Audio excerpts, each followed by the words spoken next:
went to the weird farm event over the weekend in Indiana, and I'm pretty sure I was the weirdest farmer there, but that's not why I was there. I brought my camera equipment, and I was a part of this documentary project that we're starting, and I can't wait to share more with you. But anyways, we were at Mock Farms, and dude had a golf course there and a rock band, and people were just rocking it.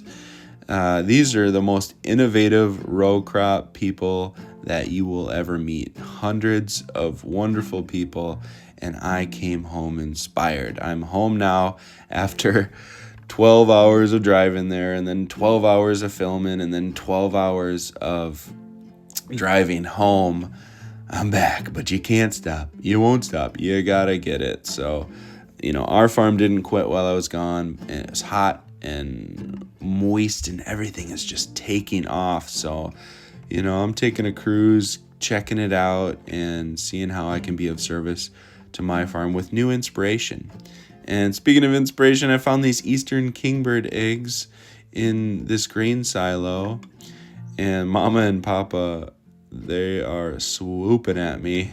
They don't like me over by their nest, but I gotta get to the grains here. I gotta get to the chicken feed. So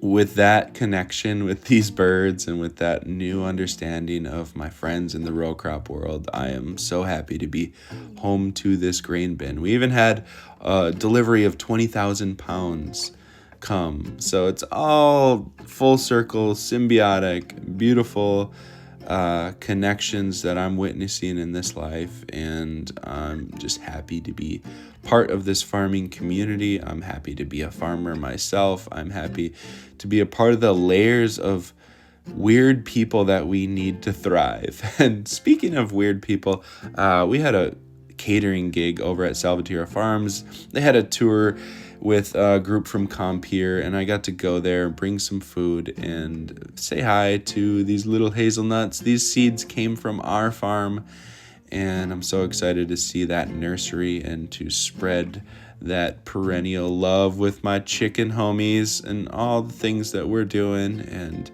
what you know and love us for.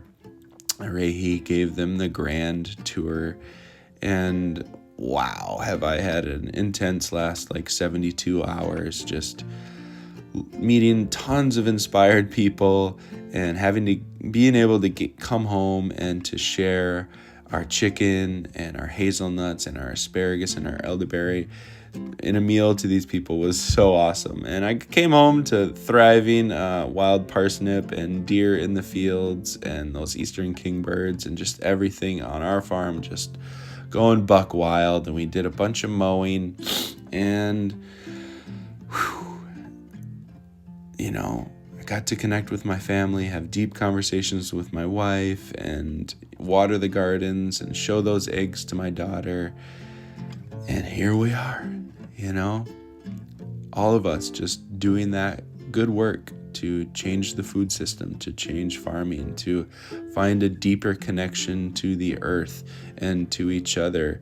And I couldn't be more happy than to be living this life as a filmmaker and as a farmer, just pouring my blood, sweat, and tears into this land and into this story. I got to come home to the cherries ripening, and even the black currants are getting ripe, and everything is just hot and wet and thriving, and this is what life is all about. I made a beautiful meal, and I passed out.